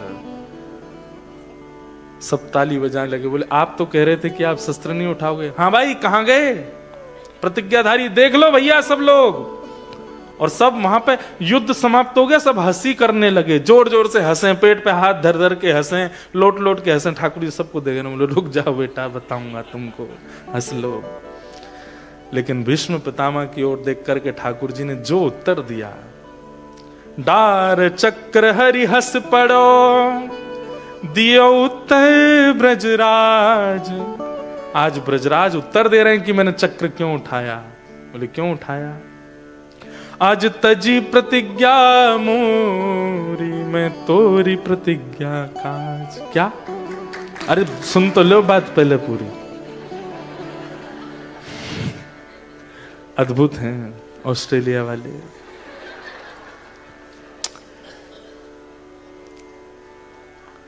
ठाकुर जी बोले, पितामह आपने क्या प्रतिज्ञा ली थी कि अगर महाभारत युद्ध में कृष्ण ने शस्त्र नहीं उठाया तो तुमको मुख न दिखाऊं। मतलब आपकी अगर मृत्यु हो गई तो आप मुख को नीचे करके मरोगे, मतलब आप आकाश को देख नहीं पाओगे, नीचे मुख करके मरोगे, क्योंकि अगर मैंने शस्त्र नहीं उठाया तो। और अगर कहीं आप नीचे मुख करके मरे तो अंतिम मेरा दर्शन कैसे कर पाओगे? अपने अंतिम श्वास में जो आपकी इच्छा है मेरे को देखते हुए प्राण त्यागने की, जो आपने अपने पिता के वरदान देने पर कि हे भीष्म पितामह तुमको इच्छा मृत्यु का वरदान है, उसी समय तुमने प्रतिज्ञा ली थी कि श्री कृष्ण को देखते हुए प्राण त्यागूंगा। अगर मैं शस्त्र नहीं उठाता और महाभारत युद्ध हो जाता तो आपको मरते समय अपना मुख नीचे करना पड़ता, और नीचे मुख करते तो मेरा दर्शन कैसे होता? मैंने इसलिए प्रतिज्ञा तोड़ी ताकि जब आप मरें तो मेरा दर्शन कर सकें। भीष्म पितामह के तो नेत्र सजल हो गए, दौड़ करके चरण पकड़ लिए, बोले नाथ मैं तो सोच रहा था मैंने आपको हरा दिया, लेकिन वास्तव में आपको हरा करके भी आप ही जीत गए हैं, आपकी ही करुणा है, ये आपका प्रेम है नाथ। भीष्म पितामह बोले, ये जो मैं आज बाणों की सैया पर सीधा लेटा हूं नाथ, ये भी आपकी कृपा है। यदि आपने उस दिन चक्र नहीं उठाया होता तो मैं आपको देख भी नहीं पाता। ये आपके अनुग्रह है। ऐसे हमारे ठाकुर जी ने भीष्म पितामह। अब भीष्म पितामह कहते हैं एक अंतिम मेरी इच्छा पूरी कर दीजिए। बोले क्या? मैंने आपके सारे रूप देख लिए, अब मुझे एक रूप देखना है। बोले कौन सा? ललित गति विलास वल्गुहास प्रणय निरीक्षण कल्पितो रुमान कृतमनुकृतवत्य उन्मदान्धा प्रकृति मगन किलयस्य गोपवध्व। कौन सा रूप देखना है आपको? बोले जहां आप पैर भी टेढ़े कर लेते हैं, कमर भी टेढ़ी कर लेते हैं और मुख भी टेढ़ा कर लेते हैं, वो टेढ़े मेढ़े त्रिभंगी होकर के जब आप खड़े होते हैं ना नाथ, मुझे वो रूप आपका देखना है। मुझे वो रूप आपका देखना है जहां छछिया भरी छाछ पे नाच नचायो, पूरे अपनी ब्रगुटी पर नचाने वाला, उसको गोपियां कभी कभी पकड़ करके अपने भवन में ले लेती हैं और बांध करके कहती हैं लाला नंदरानी के पास जाएगो? बोले हाँ जाऊंगो, पहले नाच के दिखा। तो आप परब्रह्म होते हुए भी उन अहीर की गोपियों के आगे नाचने लग जाते हो। कोई गोपी कहती लाला मैंने बड़ा अच्छा मक्खन निकाला, खाएगो? बोले हाँ खाऊंगो। बोले पहले बंदर की तरह करके दिखा। तो स्पष्ट कहते हैं कृतमनु कृतवत्य उन्मदान्ध। आप उन गोपियों की इच्छा की पूर्ति के लिए परब्रह्म होते हुए भी कभी बंदर बन जाते हो, कभी नाचने लग जाते हो, कभी सखी बन जाते हो। लाला होते हुए भी एक गोपी ने पकड़ लिए ठाकुर जी, अरे लाला नंदरानी के पास जाओगे? बोले हाँ जाऊंगो। बोले मैं तो ना छोड़ूंगी। तो अरे मुझे छोड़ दे, मुझे मैया के पास जानो है। बोले पहले एक काम कर। बोले कहा? पहले लाली बन के आ मेरे आगे। ना मोह लाला ही रहने दो। ना ना तो पहले लाली बनाऊंगी मैं। ठाकुर जी बोले ठीक है बनाए लो। गोदी में बैठ गए। अब वो गोपी ठाकुर जी को लाली बना रही है, नाक में नथनी पहना रही है, माथे पे बिंदी लगा रही है, कानन में कुंडल झुमका लटका रही है, घुंघराले केश खोल रही है, ऊपर चुनरी उड़ा रही है, नीचे लहंगा पहना रही है, ठाकुर जी के गले में खूब सारे आभूषण पहना रही है, पामन में पाजेब पहना रही है, और दूर खड़े करके करी अब लाला छोरी इनकी तरह चल के आ मेरे पास। ठाकुर जी के कैसे चले छोरी? तो गोपी बता रही ऐसे ऐसे पाम धर अपने। ठाकुर जी चल के आ रहे हैं। बोले अब एक काम और करनो। बोले कहा? हो या है यशोदा के निकट न चाओरी, या है यशोदा के निकट न चाओरी, रसिया को। हमारे ब्रज में होली में गाते हैं रसिया को नारी बनाओ री, रसिया को ओ रसिया को नार बनाओ री, रसिया को। गोपियां सब ले गई। ठाकुर जी को लाली बना के, अरे यशोदा मैया जल्दी नीचे आए जा। यशोदा मैया नीचे आई, अरे कहा भयो? बोले नई नवेली बहू आई है, आशीर्वाद दिलावे लाई है आपके। यशोदा मैया बोली रुक जा रुक जा रुक जा, पहले मैं सब सामग्री ले आऊं, तिलक ले आई, रोली चावल ले आई, दियो ले आई, साथ में मिष्ठान ले आई, साड़ी आड़ी ले आई कि नई बहू आई है या को दूंगी मैं। और कहा पता हो कि बहू के घूंघट के भीतर छोराई है, लालाई है। ठाकुर जी ऐसे ही खड़े हैं क्योंकि गोपियां सौगंध दे करके आई हैं, बंसी छुपा के धर रखी है ठाकुर जी की, अगर बोलो तो तेरी बंसी तोड़ देंगी हम। ठाकुर जी चुपचाप खड़े हैं घूंघट करके। यशोदा मैया आई, अरे या की आरती उतार दूं, या की नजर उतार लूं, अरे मेरी लाली कैसी नई नई बहू, अरे लाली तो कोई छोरी दिखे तो मेरे छोरा के काजू बताइयो, बाको ब्याह करनो मोए। और सुंदर साड़ी वाड़ी सब देख, अब चल मुंह दिखाई कर दे मुंह। अब ठाकुर जी कह रहे हैं कैसे दिखाऊं मुंह? गोपियां सब हंस रही हैं, बोले हाँ मैया या को मुंह देखो बड़ी सुंदर है। अरे नहीं दिखाए दे कैसो मुंह तेरो। जैसे ही ठाकुर जी ने घूंघट ऊपर कियो, लाला अरे बजमारे तू डोल ला यहाँ पे, छोरी बन के आएगा मेरे सामने। अरे मैया तेरी सौ खा के कह रहा हूं मैं ना बनो जी। अंतिम इच्छा केवल ये है कि अगला जन्म मेरा ब्रज में हो और मैं भी एक गोपी बन के दही मथूं और आप मेरे यहाँ चोरी करने आओ। आवत है तू है सखी बड़े भाग बड़ी, नंदलाल तेरे घर आवत है। तू अपनो श्रृंगार करत है, तू अपनो श्रृंगार करत है। ये दर्पण हाथ दिखावत है, ये दर्पण हाथ दिखावत है। तू है सखी बड़ भाग बड़े, नंदलाल तेरे घर आवत है। तू है सखी बड़ भाग बड़ी, नंदलाल तेरे घर। भीष्म पितामह की अंतिम इच्छा केवल यही है कि मुझे ब्रज प्राप्त हो जाए। लेकिन एक बात हमारी सुन लीजिए, ठाकुर जी ब्रज नहीं दे सकते। ब्रज तो हमारी किशोरी जी देंगी, ब्रज तो हमारी लाडली जी दे सकते हैं। और ये बात कोई हम मनगणंत नहीं बोल रहे हैं, ये बात वास्तविक है। एक बार ठाकुर जी अर्जुन को लेकर के एक स्थान पर गए, विशाल पर्वत था, ध्यान से सुनिएगा। अर्जुन बोला ये पर्वत कैसा चांदी जैसा चमकता है और इस पर्वत पर कोई ऋषि बैठ करके तप कर रहे हैं, चलो कन्हैया मिलके आते हैं। भगवान जैसे ही गए ऊपर तो अर्जुन ने जाके पूछा, हे ऋषिवर आप कौन हैं और ये क्या कर रहे हैं? तो उस ऋषि ने कहा कि मैं ब्रज प्राप्ति के लिए तप कर रहा हूं। तो बोले तप करते करते जब मेरा शरीर शांत हो जाता है तो मेरी हड्डियां ही ये पहाड़ बन गई हैं।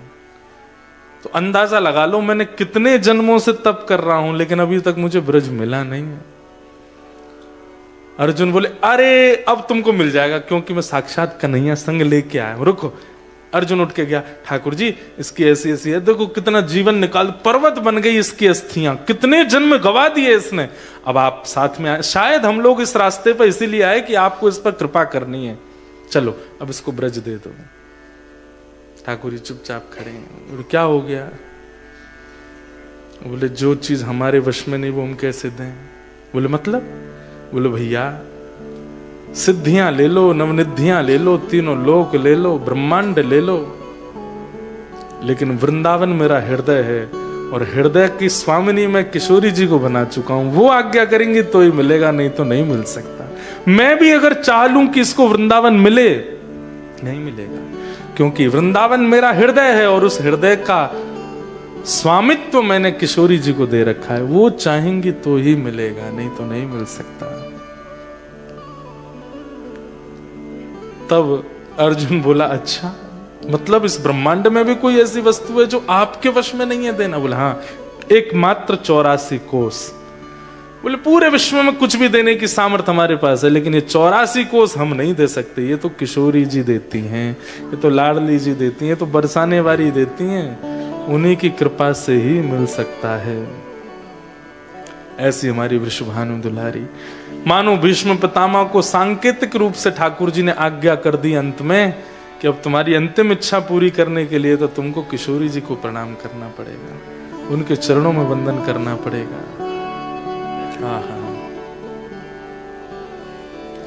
हमारे ब्रज में बड़े भाव से गाते हैं, ओ मन भूल मत जयो राधा रानी के चरण, मन भूल मत जइयो राधा रानी के चरण। ओ मन भूल मत जयो राधा रानी के चरण, मन भूल मत जइयो राधा रानी के चरण। ओ राधा रानी के चरण, महारानी के चरण, राधा रानी के चरण, महारानी के चरण। राधा रानी के चरण, महारानी के चरण, राधा रानी के चरण, महारानी के चरण। मेरे मन भूल मत जइयो राधा रानी के चरण, मेरे मन भूल मत जइयो राधा रानी के चरण। मन भूल मत जइयो राधा रानी के चरण, मन भूल मत जइयो राधा रानी के चरण। वृषभानु की किशोरी सुनी गैया हूत भोरी, वृषभानु की किशोरी सुन गैया हूत भोरी। हे वृषभानु की किशोरी सुन बैया हूते भोरी, वृषभानु की किशोरी सुन गैया हूत भोरी। प्रीत जान के हो थोड़ी तो है राखेगी शरण, प्रीत जान के हो थोड़ी तो है राख। मेरे मन भूल मत जइयो राधा रानी के चरण, मेरे मन भूल मत जइयो राधा रानी के चरण। मेरे मन भूल मत जइयो राधा रानी के चरण, मेरे मन भूल मत जइयो राधा रानी के चरण। ओ राधा रानी के चरण, श्यामा प्यारी के चरण, राधा रानी के चरण, श्यामा प्यारी के चरण। ओ राधा रानी के चरण, महारानी के चरण, राधा रानी के चरण, महारानी के चरण। मेरे मन भूल मत जइयो राधा रानी के चरण, मेरे मन भूल मत जइयो राधा रानी के चरण। मेरे मन भूल मत जइयो श्यामा प्यारी के चरण, मेरे मन भूल मत जइयो श्यामा प्यारी के चरण। ओ जाहे श्याम उर हेर, राधे राधे राधे टेर, जाके श्याम उर हेर, राधे राधे राधे टेर। जाके श्याम उर हेर, राधे राधे राधे टेर, जाके श्याम और हेर, राधे राधे राधे टेर। ओ बांसुरी में बेर बेर करे नाम से रमण, बांसुरी में बेर बेर करे नाम से रमण। मेरे मन भूल मत जइयो राधा रानी के चरण, मेरे मन भूल मत जइयो राधा रानी के चरण। मेरे मन भूल मत जइयो श्यामा प्यारी के चरण, मेरे मन भूल मत जइयो श्यामा प्यारी के चरण। मन भूल मत जइयो राधा रानी के चरण, भूल मत जइयो राधा हमारे रानी के चरण। ब्रज में एक सूरदास थे। सूरदास सबने सुने हैं नाम, पर उनके अलावा एक और सूरदास थे, उनके नेत्र नहीं थे। सूरदास वही जिनके नेत्र नहीं। तो सूरदास युगल नाम गाते थे। युगल नाम किसको कहते हैं? राधे कृष्ण कृष्ण कृष्ण राधे राधे, राधे श्याम राधे श्याम, युगल नाम जपते थे। इन पर दया करके एक दिन ठाकुर जी प्रकट हो गए। प्रकट होकर बोले, बाबा अब डट जा, मैं आए गए हो तेरे सामने, देख ले, मेरा दर्शन कर ले। ठाकुर सूरदास जी बोले, सूरदास बोले कि जय जय, अकेले क्यों आए हो? श्री जी को संग नहीं लेके आए? ठाकुर जी बोले, मैंने इसको नेत्र तो दिए नहीं, इसको दिखा कैसे कि श्री जी नहीं आई हैं? तो ठाकुर जी बोले, अरे बाबा, तो ये कैसे पता कि श्री जी मेरे संग नहीं आई हैं? बगल में ही ठाड़ी हैं तो दिखना है रही हैं। तू तो आंधरो है ना, अंधो है, तो कैसे दिखेंगी? बगल में ही खड़ी है श्री जी। तो वो सूरदास जोर से हंसने लगे। हंस के बोले, मुझे मत बनाओ, मुझे पता है श्री जी नहीं आई हैं। तो कैसे पता कि श्री जी नहीं आई हैं? बोले, क्योंकि इतनी देर हो गई आपको आए हुए, अभी तक मैं अंधा ही हूं। श्री जी अगर आई होती ना, प्रकट होती, सबसे पहले आंख दे देती बिना बोले। ये प्रमाण है कि श्री जी नहीं आई हैं। ठाकुर जी बोले, रुक जा, ये बात तेरे मेरे बीच की है, ठीक है? मैं श्री जी बुला रहा हूं, देखूं आते क्या होगा। बोले, देख लो, मुझे विश्वास है यही होगा। आते ही अगर जैसी उनकी दृष्टि मुझ पर पड़ेगी, मेरा सुनेंगी बाद में, मैं बोलूंगा बाद में, उससे पहले तो नेत्र मिल जाएंगे मुझे। ठाकुर जी बोले, ठीक है, तो शर्त लगी? बोले, हाँ ठीक है, शर्त है। बदले में क्या दोगे?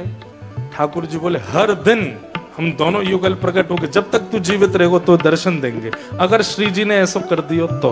बोले, हाँ ठीक है। ठाकुर जी ने पुकारा किशोरी जी को, हे राधे वृषभानुभूप तनये, हे किशोरी जी, हे श्यामाजू, हे लाडली जू, प्रकट है जाओ। आहा, जैसे ही ठाकुर जी ने पुकार करी है, तभी एक पुष्प प्रकट हुआ, और पुष्प की कलियां जैसे ही खिलने लगी हैं, विशाल होती चली गईं, और उस पर तप्त कांचन गौरांगी श्री राधे वृंदावनेश्वरी जैसे ही प्रकट हुई हैं।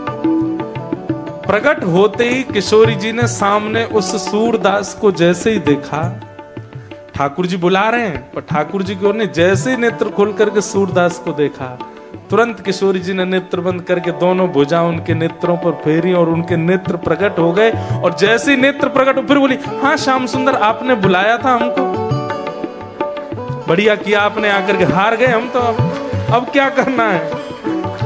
सूरदास जी के जैसे ही नेत्र खुले, दोनों युगल को देखा, चरणार बिंदों को प्रणाम करके दोनों के वरद हस्त को अपने सिर पे लिया, और फिर अंत में बोले, श्याम सुंदर, जो हमने बात कही देख ली ना, ये हमारी किशोरी जी हैं। आपसे कहना पड़ता है, इनसे कहना नहीं पड़ता। ये तो दीन दुखियों के जैसे ही कुछ अभाव को देखती है ना, इतनी दयामयी है, इतनी करुणामयी है, तुरंत प्रदान कर देती है। ये हमारी किशोरी जी। अब अपने वचन ने भैया, जब तक मेरे प्राण जीवित हैं, अरे भैया, दर्शन करने के बाद दुनिया के हर भक्त की इच्छा होती है अब मेरे प्राण चले जाएं, पर मेरी तो एक ही इच्छा है कि मैं इतना लंबा जीऊं ताकि हर दिन आपके दर्शन करता रहूं, क्योंकि ठाकुर जी ने वचन दिया है, ये रोज आएंगे मेरे पास। हो ब्रज में, हाँ ब्रज में, हो ब्रज में रतन राधिका गोरी, ओ ब्रज में रतन राधिका गोरी, ब्रज में रतन राधिका गोरी, ओ ब्रज में रतन राधिका गोरी, ओ राधिका गोरी, राधिका भोरी, राधिका गोरी, राधिका गोरी, ओ राधिका गोरी, राधिका भोरी, राधिका गोरी, राधिका गोरी, ओ ब्रज में। जाहो। ऐसे नहीं, भुजा उठा के ने प्रेम से जय हो को जय जयकार होनी चाहिए। ओ ब्रज में, ओ ब्रज में, ओ ब्रज में रतन राधिका गोरी, ओ ब्रज में